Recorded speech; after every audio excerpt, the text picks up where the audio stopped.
that are without intoxicating inclinations, with the destruction of the intoxicating inclinations. That too is the Tathagata's power that the Tathagata has, by virtue of which he claims the herd leader's place, roars his lion's roar in the assemblies, and sets rolling the wheel of Dharma. Okay, thank you.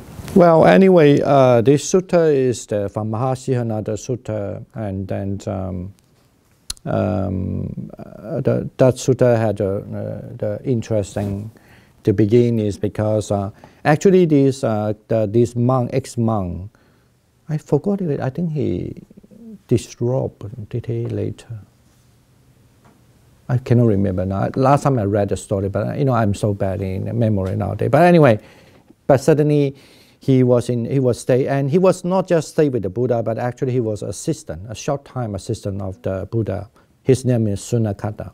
But it's also, when you look at the name, it's very interesting because this is one of the very actually is a kind of like the name implied that this person really believe in the cosmology, not cosmology, the horoscope. Yeah, because Sunakata it's refer to people who really interested in these kind of stars, and in Indian, when you learn horoscope, you have to remember all these kind of stars and so forth. But first I don't really know. No, I forget. I didn't check it, but maybe any other person have some other more information about his background. But there are. But I read some of things, but I'm not. I forgot whether he was really he used to be a horoscope or not. I don't know. People who were doing horoscope. But anyway, he became a monk, have a very different vision. He wanted to follow that, or maybe even nowadays it happened a lot, that he wanted to see the monk, the teachers always perform supernatural power. Oh no, you don't have to speak. I know what you're thinking. So, and I like that. So that's what he's fancy about. But what he liked. But anyway, maybe the Buddha, whatever reason, didn't show that. So that's why he left the place. Not only because he left the place, he told everybody. He say the Buddha is useless, kind of like. He know nothing. But only good thing, he does know how to calm the people's mind. And also tell the people how they change their mind, become someone really become a good person, like that. He did say that. So, but of course, he have a very different value. His value is he want to someone who show his flying and all this, So that's a supernatural power. That's why he was so disappointed with that. I mean, this is very happened when I was younger. So I also hear people complain their teachers, and to be honest, quite a large number of these people complain. At least I met some people. They're quite common this point. I mean, that's why when I read this sutta in the past, I always laugh. I find it so interesting. Anyway, whether there was really because of that occasion, or whether the Buddha would really, if not because of that occasion, maybe the Buddha would not never started to kind of like boast himself, maybe in the modern language, started to introduce himself more. We don't know whether, but for sure that because of that occasion, when Sariputta asked, because Sariputta know what is a man, because Sariputta is a very powerful, a very knowledgeable, powerful monk also, he definitely know what is the main value of the Buddha. So that's why he said, he heard about this, what happened, and why he want to say that. So then this is kind of like, you could really almost like a little bit like defending. Of course, in English, defending is not a good term. I couldn't find a better term. Like almost like the Buddha started to explain himself more. Actually, he had those ability, but just for certain reasons. So he didn't. His purpose is not to satisfy that monk. That's so that was so this is about basically it's also a good passage to introduce what is the ability of the Buddha. So I don't have to talk much about that in the content, I guess. I just do find that some translation is quite interesting. In other words, I would say not quite agreeable to me, but anyway, that's because I also had to think about what really is the term he was using. So, but it's all right. I mean, we get a general idea. So. And the first is about, so basically we started to say that the Buddha is certainly is a someone that, not just because just understand, but he could do it, that, he doesn't have this so-called this greed in the lust and all this in his mind, right? The main thing, the main three, what we call the three poisons, the hatred and delusion, And then also, of course, he could set the right role. And it's also one other thing is very interesting. He was using the term set role in the wheel of Brahma, not the wheel of what the Dharma. And I'm sure that for Hindu, when they read that, they will really love it. Oh, the wheel of the Brahma, it's maybe you could translate in a modern term in the wheel of the God, the wheel of the God. This is also why sometimes study is very important. Otherwise, you could read in a different, you read that statement in a different line, right? You could put it in a way you like. That's why on the internet, there are lots of people write something is so funny to me. I never really trust internet in any way, in general. But you could read that and just laugh, fine. In general, I mean, maybe getting better and better. So this is, but here is interesting. He did use the term that rolling the wheel of the God, you could say. Yeah. And then what are these 10 things that rolling, So basically, he definitely understands what is real Dharma, what is not the real Dharma, what is kusala and what is unkusala. For example, what is really called wholesome thing and unwholesome thing. This is certainly is a big subject too, and so forth, So, and about the cause and effect in the past and future, and many things that maybe a lot of scientists may not necessarily really believe it, but generally the Buddha had the power to see actually. People even commit that if they don't change, then this is not a determination, but somehow he could also know that he will be born in such a way. It's almost like, a doctor even same thing, if you see a person commit the same thing, having unhealthy diet, then you somehow can predict. Given what kind of the physical reason now for the person, a very, very powerful doctor definitely can predict how long the person is going to live, the same thing. So the Buddha actually knows much, much more than that. Even the person past life, including that, if it given a condition, now he's like that, future he can somehow actually easy to see what happening, or to be born, and so forth, and all this kind of ability. And the other thing is about, so actually that he might be in the other passage he did introduce, maybe not, we don't know. But certainly after the Sunakata, as his assistant left him, actually he was an assistant not very long. So not very long, but as assistant left him, that time maybe the Buddha never showed, maybe the Buddha was too humble, I guess. Yes, too humble. So, just pretend as a kind of like the most humble person, maybe living as the most, how to say, most humble way, the better. This is how I imagine. I'm not sure, of course. But that's why the Buddha never even say about his past life. How did he attain his enlightenment? What did he go through it? That's why here he even spoke it out. That what he go through also. So. And of course, the person he was talking is the Sariputta, because Sariputta could understand well. Okay. So that's why the name, the text name is called Mahasihanada Sutta. The big, like the lion, the big lion roar.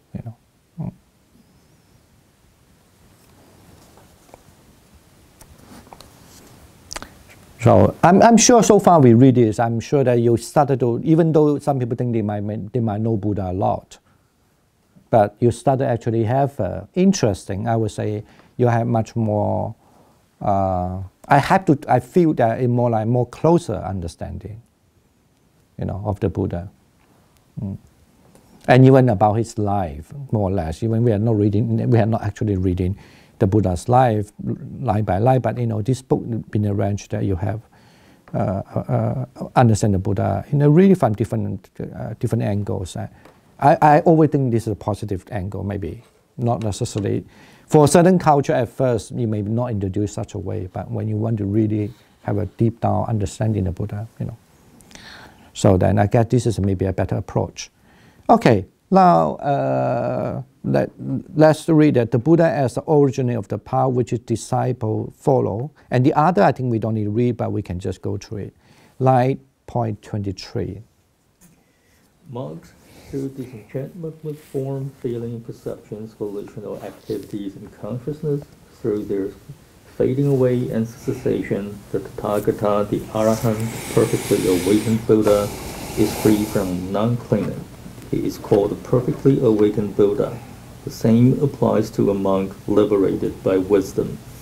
Monks, the Tathagata, the Arahant, the perfectly awakened Buddha, is the originator of the path unarisen before, the producer of the path unproduced before, the declarer of the path undeclared before. He is the knower of the path, the discoverer of the path, the one skilled in the path, and his disciples now dwell following that path and become possessed of it afterwards. Okay, thank you. Now, when you read this sutta called the Sambuddha Sutta, you could say the Buddha, the Sutta of the Buddha, someone who awakened from a Samyutta Nikaya, you find that it's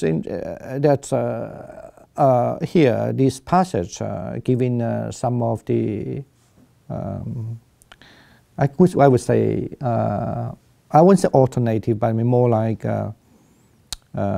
additional kind of understanding. Look, first we say, of course we know that the Buddha, the monk, went through this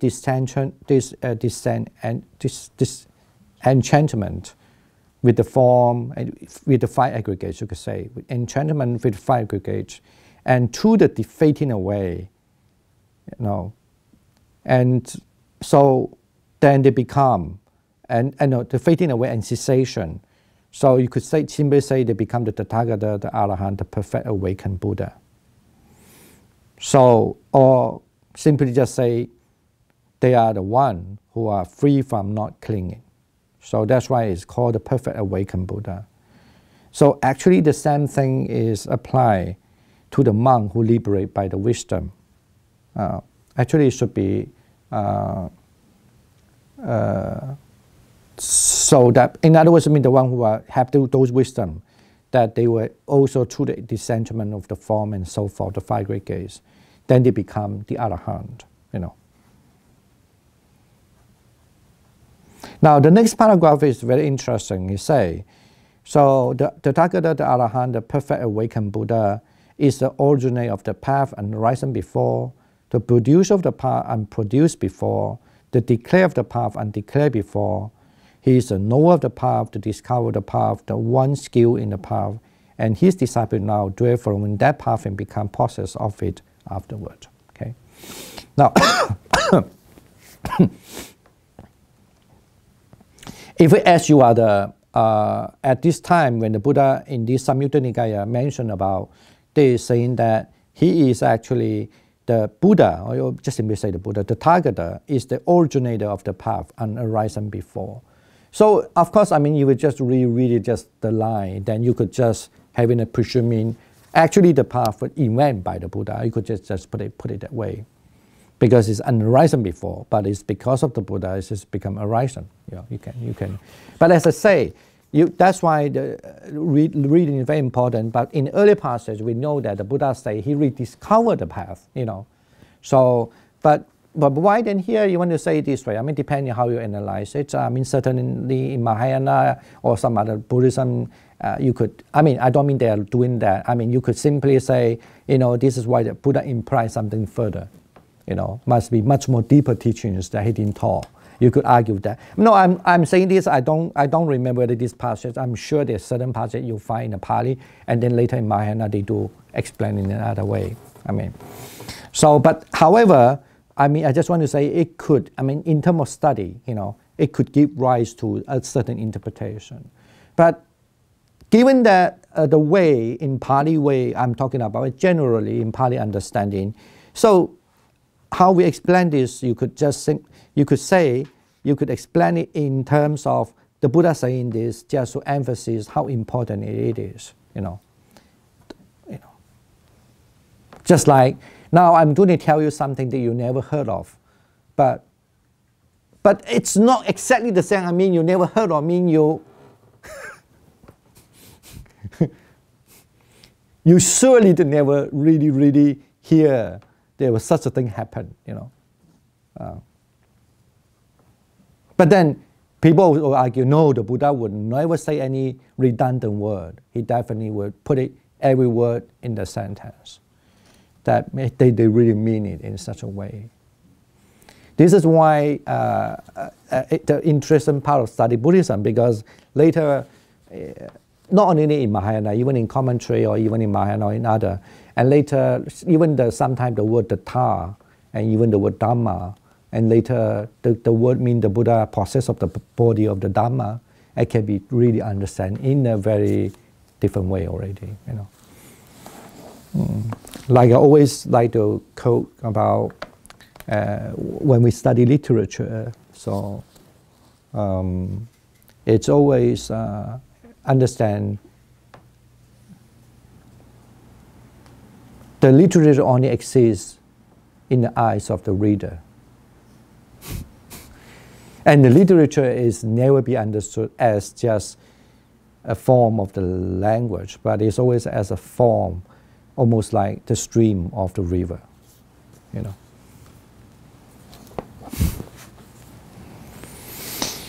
Okay. Any comments and questions? Then I get some time to drink something. Yeah, assuming the Buddha was referring to something else, then in your opinion, what is that past on horizon before could have been? No, as I said in Pali, definitely would not think it is just only to emphasize how important the past. But if assuming that if there was the origin of the path on horizon before, I'm not sure, but if I'm having a Mahayana idea, I would say the path means the path how to become the Buddha. Because I could argue that the earlier time, the Buddha mentioned about here, about the practice, and it's been understood by the Tathagata. But then also, even those practice also actually could be understood by the monk who have the wisdom. But then later, and then he's saying that, so the path that what they understand before, and I basically mean if Buddha would never born, this path would never be understood. It would never be really exist. So then the Buddha must have actually, mi yi in Chinese is kind of like he certainly implied that there was some other path which is only attained by the Buddha. Okay. Okay. Can I simply say just Four Noble Truths? No. I mean, that's what I'm saying is, if I'm a reader of Mahayana and I definitely will quote this passage saying that this is one of the example that the Buddha implied. That's one reason why Mahayana always use the word mean imply. Mi yi ma. Mi yi actually did translate mean he designate. He has a hint meaning that want to tell you that. Because the reason why the people don't understand well is because the audience. Okay.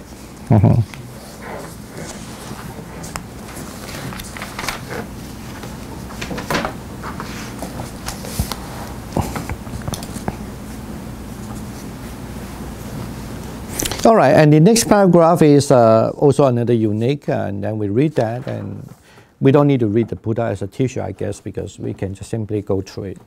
Yeah, so next one, L.24. Monks, so long as the moon and the sun have not arisen in the world, for just so long there is no appearance of great light and radiance. But then blinding darkness prevails, a dense mass of darkness. For just so long day and night are not discerned. The month and fortnight are not discerned. The seasons and the years are not discerned. The monks, when the moon and the sun arise in the world, then disappear and are discerned. Monks, so too, so long as the Tathagata has not arisen in the world, the Arahant, the perfect awakened Buddha, for just so long there is no appearance of great light and radiance. But then blinding darkness prevails, a dense mass of darkness. For just so long there is no explaining, teaching, proclaiming, establishing, disclosing, analyzing, or elucidating of the four truths of the noble ones. But monks, when the Tathagata arises in the world, then disappear, and the truths of the noble ones are disclosed. Okay. Thank you. Yeah. I think when we come to the power of the Buddha, light point 22 also, he did mention also, because of arising of the Buddha, the Buddha also have the power, have the ability, you could say, to understand the dhyana, how to clean the defilement, and how to emerge from the meditation state, and what kind of meditation states are those, and what kind of liberation and concentration and attainment. So then, in other words, the Buddha really clearly know the differences between these. It's not just simply experience, like just say, oh, I have experienced this, I feel wonderful, I could sit 2 hours, 3 hours. Not like that. He could really clearly explain all this in you could say in a detail. But here, then again, he say the appearance of the Buddha also brings the great light, and incomparable to, say, the sunlight and the moonlight. Here, but of course, in this passage, particularly emphasis on, say, that the light, you could almost take it as a simile to that he could explain, teach, proclaim, establish, disclose, analyze, elucidate the Four Noble Truths, like that. Actually, to be precise, I want to say when you study the suttas, or you do find sometimes the Buddha say, I'm going to explain. Sometimes the Buddha say, this is a teaching. And sometimes Buddha say, this is how I proclaim. I want to say that in Pali is a different term, and they do take different meaning, And then he's establishing it, and then he's going to disclose that and analyze it, And then even elucidate. Maybe for these modern people, they think, it's nothing special. You have to imagine this 2,000 years ago at least. Even if you don't believe this is 2,600 years, you have to believe at least during Asoka period that exists already. So, at least after the Buddha passed away for 200, these kind of terms exist already. So they have a really clear system been introduced, Especially, this is large to do if you study religion in India, or even any religion in those days. You don't find that. Definitely you don't find that. So from that also you could definitely see, if you could put yourself back to that kind of period of time, you definitely could see why the Buddha is not boasting, but he certainly had a very unique kind of ability, Like, how about the jhana? Even nowadays, I teach jhana. I teach. I don't want to say I teach. This is not a good term. I say I teach jhana. Nowadays, even when I'm interested in teaching the jhana, still, I find people, how many times? But imagine that if I never really learned from a Buddhism or about the jhana, don't say about just experience, even the theory and this, there's no way you can understand what are they. You just know good feeling, wonderful, nice. Maybe I have. For example, maybe I have a supernatural. I could have a power. That's it. And then it depends on the teacher telling you, I like your power. Okay, now, okay. So, but this kind of system now even from a Buddha's time is passed out. That's really, really marvelous thing. That passed out 2,000 years ago. And unfortunately, I think I need to add something, that nobody cared. I mean, not nobody cared, very few people cared. So otherwise, you could imagine that would really, really be developed and, elucidate, I would say, that much, much, much better. I would say much even flourishing in that explanation or even in the teaching. Okay, so, I mean, I hope that they're giving you a sense to say that why the Buddha say, just like a light. It's not like, okay, I have jhana, or because, okay, that's people get enlightened. How? What? And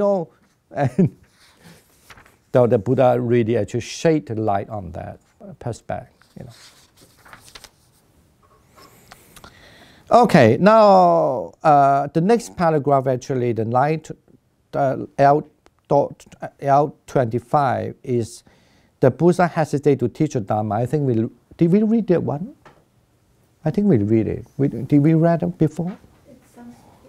I remember we read that before, right?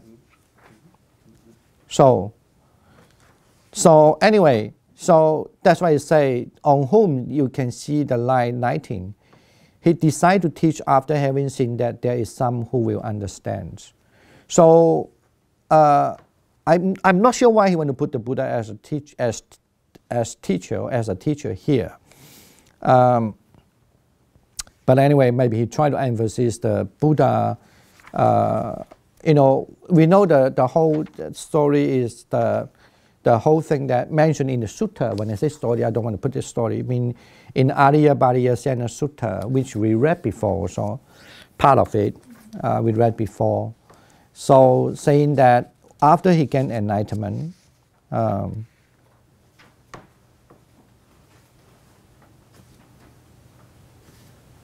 understand that because what he attained is very hard for people to understand. Maybe nowadays people don't think that way, but you have to given the circumstance of that time.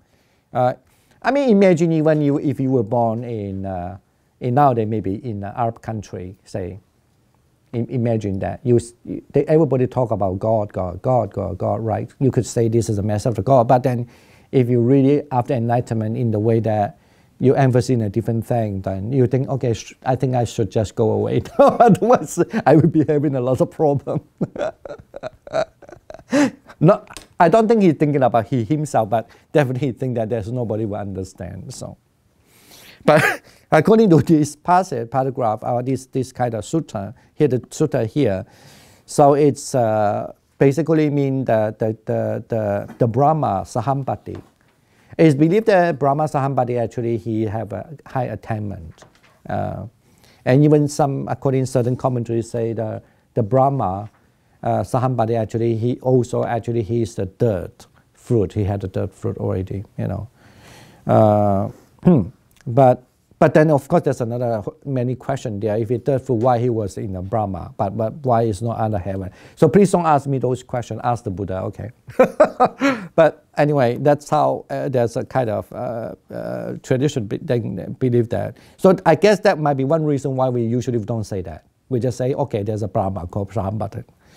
And then he encouraged the Buddha, actually asked the Buddha to look at other side of it, to say that there are people, let me see whether there are people, there must be the statement say have the few dust in the eyes. Is it in here? It should be in this. Yeah, it should be in here.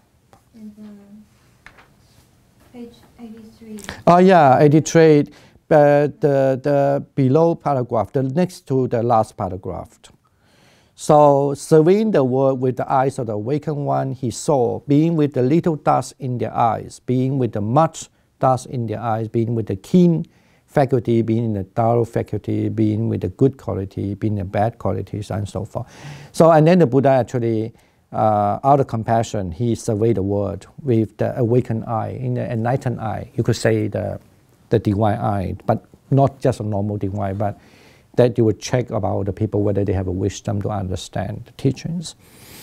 So, You know, the dust in the eye. There are people who actually, with the much dust in their eye. The people with the much dust in their eye, they have suffered. They never thought that's a problem. So that's called much dust in the eyes. You know. Anyway, the other simile is also very famous. So this has come from here, just as upon a blue or red or this kind of white lotus. Then, you know, even though, you know, in the pond, under the pond, they are dirty, but when the lotus, when they emerge from the water, they could come pretty out of the dust or out of the dirt, you know. Symbolize the unaffected by the world, you know.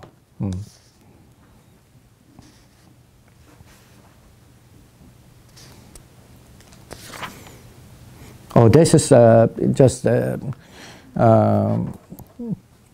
is the reason why, I mean, this time we just came back from Sri Lanka. So whenever we go to any temple, I mean, the old ancient temple or ancient stupa, we offer the lotus. That's one of the simple. In Sri Lanka, a lot of lotus, and it's, I mean, comparatively, the price is very, very cheap. Yeah. Is it all year round? Yeah, almost all year round. Yeah. I cannot say for sure for you, but I know that every time I go, there's a lotus. But I couldn't tell you, is it because I will go in this different season? I've been to those places many, many times, more than 10 or 20 times, but I never seen it. I always see there's lotus, so I cannot tell you because I'm not, you know, I'm not expert on those things. I don't know. Is there different I guess. varieties? Yeah, you have the white color, you have the red color, purple color, and you have water lily. And then actually in Sanskrit also, even in the Sinhalese, also Sri Lankan language, they use a different language. Yeah, water lily is one other kind.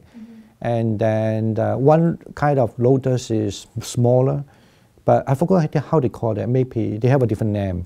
And then they don't necessarily, they still stay on the water. Not water lily. Water lily stay on top of water. But the lotus has really produced from the water, above the water. That's definitely is the lotus. Yeah. And white lotus and the red lotus.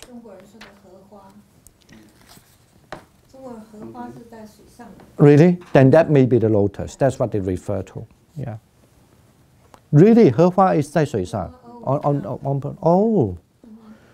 Okay. That's good to know. Okay. That has to be above the water. Is called the really, that's what they call the Paduma, or the really lotus is about. Yeah.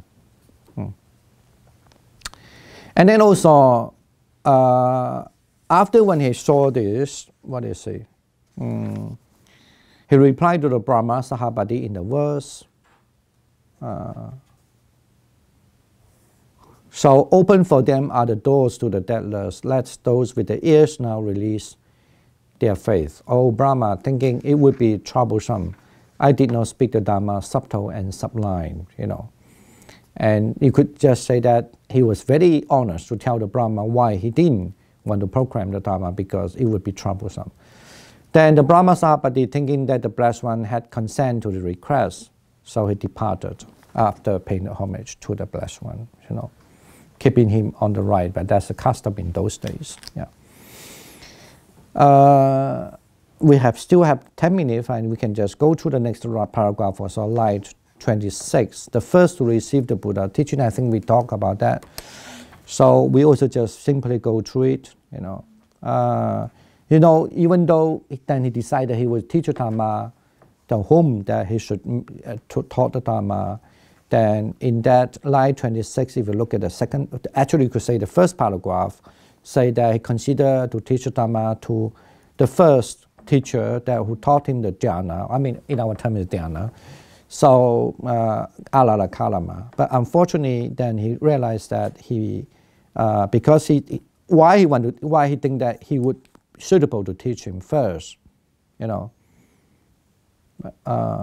Because he has long had a little dust in his eyes, you know. Just imagine that when the Alala Kalama actually, when he, this is one of the things. Of course, we don't know what exactly the Buddha trying to say, but just look at what the text offers. At least we can come to a little understanding that, though, you know, at least Alala Kalama is very sincere. You know, after he has attained, he really very happy and welcome the Buddha to start to stay with him to teach, right?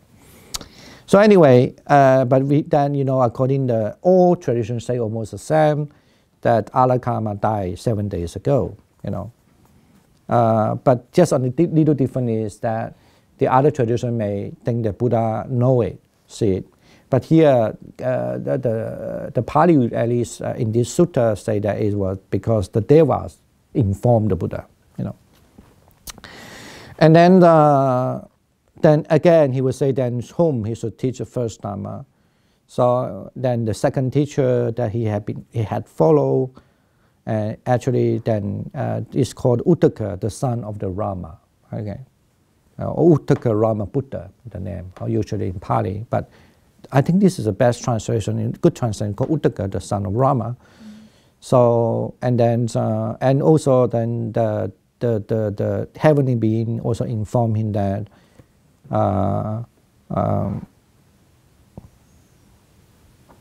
And he said that, informed me that he passed away. Is it just a day ago? I have to look at it. At the last night. Oh, very unfortunate. Just last night. And then he did.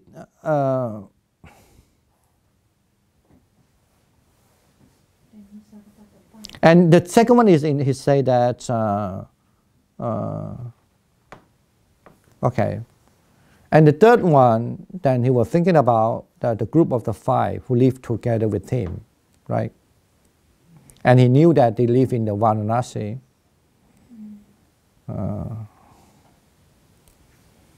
So that's why he stayed in the Uruvela. So in other words, he went to Uruvela, and then at there he stayed. He didn't approach them immediately, looks like. He went there and just to stay there for a little while, and then he. Uruvela is the place actually is near. Uruvela is the place that where the river is about. So he stayed maybe close to the river in that area, but he didn't go there at first. That's why he used the term "I had stayed at Uruvela." When you look at Pali, also it's very clear. It implied that he lived there for a little time, and then he approached them. Sorry. So we also know the reaction by Ajivaka Upaka on the road when he was about to approach Varanasi. And then at that time they see this Upaka, one called Ajivaka. Ajivaka generally you could say, usually Ajivaka in Buddhism refer to the people who practice austerity generally. But of course we don't know. So Upaka, and that's why then the Upaka saw him and asked him who's the teacher, what kind of Dhamma you're following, and so forth. So, but then he actually, the Buddha, the first time, the Buddha started to introduce himself, saying that he's the transcendental all, knower of all, unsullied among the others, and renouncing all and soul, and this. Released by the seasonal craving, so this is he. So in other words, mean that no teacher will teach in such a way. So and he say, I have no teacher and there's no like me. But anyway, so these Upaka say, oh, as you claim, you ought to be the infinite victor. So, but I remember whatever when the Buddha say, I have vanquished all the evil state. Therefore, Upaka, I'm the victory one. I'm the one who anyway, I won't say hero, but I'm the one who I'm the winner. But then that's time the Ajivaka say, friend, may it be so. So he shake his head. In other words, he disagree, taking a bypath and left.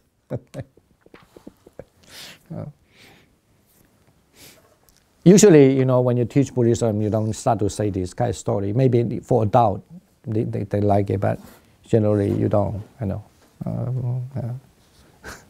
And then certainly when the Buddhism introduced to a certain country, definitely they don't like to say that also. Here, in the passage, it always says wandering by stages. What does it mean by stages? Where? I didn't see that. The next line, after the departed of the Upaka, the last paragraph of this, page 85. then wandering by stages. Actually, you could say gradually. Oh. I thought there would be something. No. If you look at the Pali, it's generally mean that gradually. You know, mean he knows where he's approaching that. You know, I mean by that. It means that he gradually, you know, follow his idea of where he should go gradually. So he eventually came to Varanasi. So.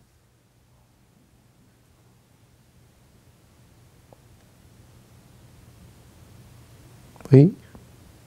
Oh, yeah. The first ceremony is not in the, sorry.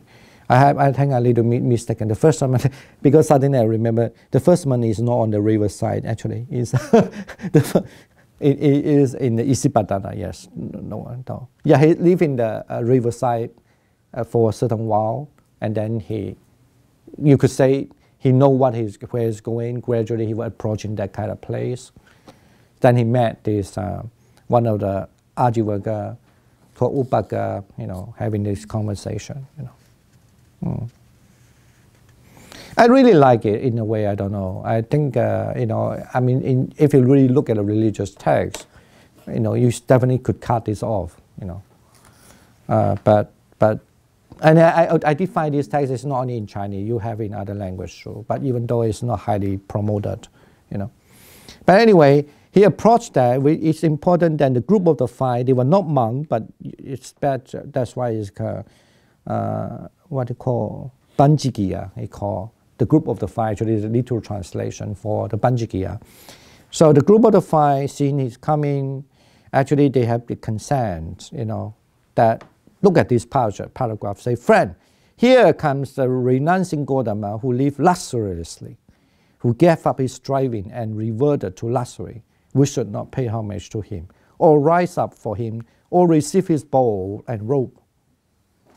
But a seat may be prepared, so that if he likes, he may sit down. You know, still very polite.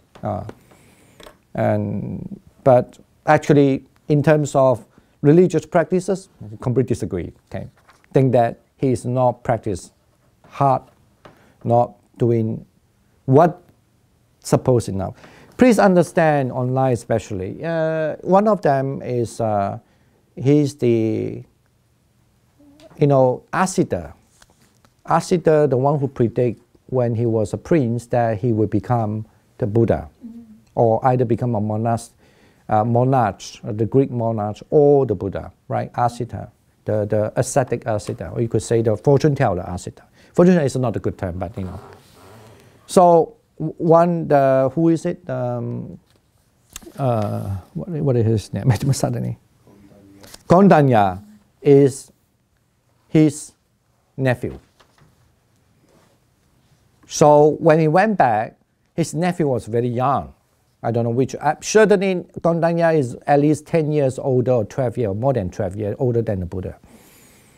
So maybe even 28 years, I cannot remember. There's some record, maybe 15 years, something like that. He's quite young. Asita is the most famous, like, you have to understand in old day time, very knowledgeable people, very knowledgeable. And he's his nephew. In other words, his sister's son. So he told that him already. He said, if you see this prince one day renounce, you certainly have to follow him. He will become really the most powerful religious people you have never met. That's the reason why Kondanya also because he has a very good background. That's why when they knew the Buddha renounced and lived in some other practicing, that's why they follow him and stay there. But of course, with the high expectation, however, with the different kind of understanding, so they were disappointed. Okay.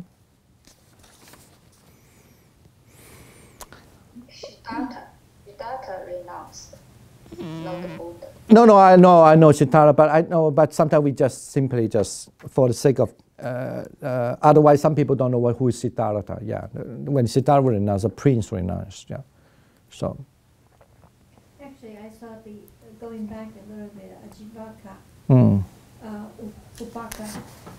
It's just showing that, you know, this is how Buddha kind of reluctant about teaching the Dharma, because they are those kind of people, just not going to believe him.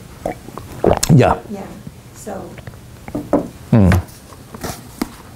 One of the example, kind of like, okay. And even coming to the group of five, yeah. he encounters some resistance too. Mm-hmm. So.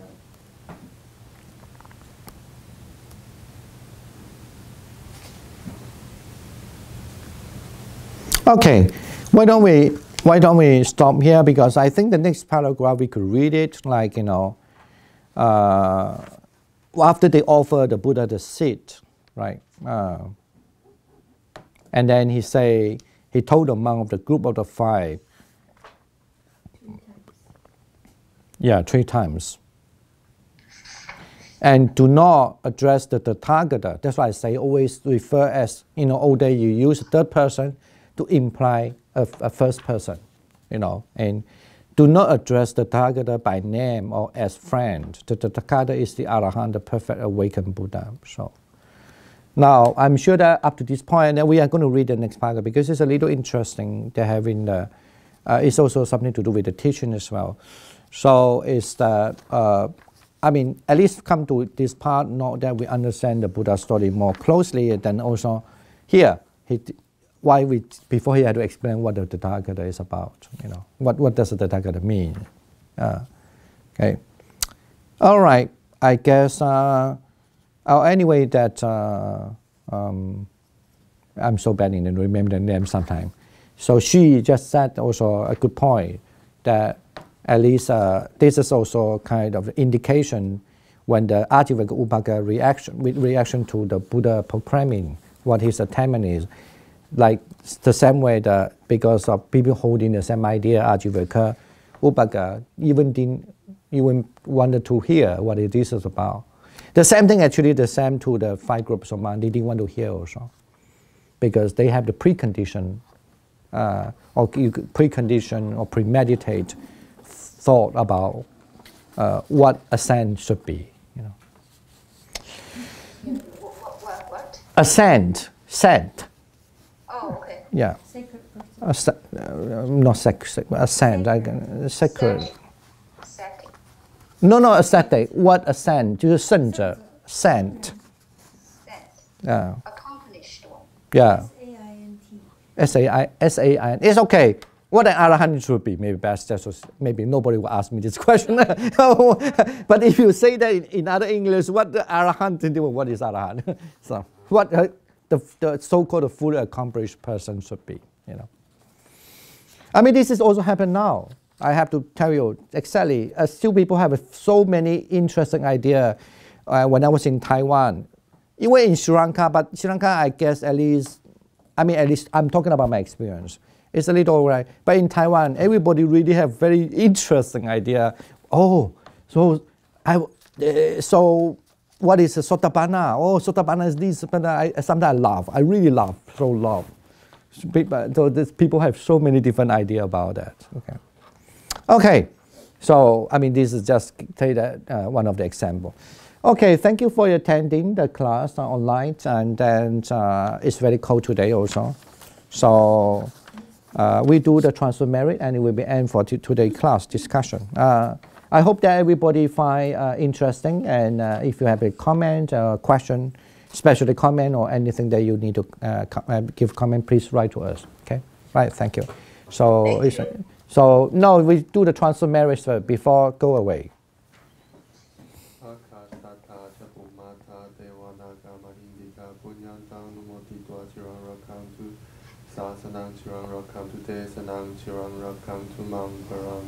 Sadhu, sadhu, sadhu. Okay, thank you. Okay. Thank you.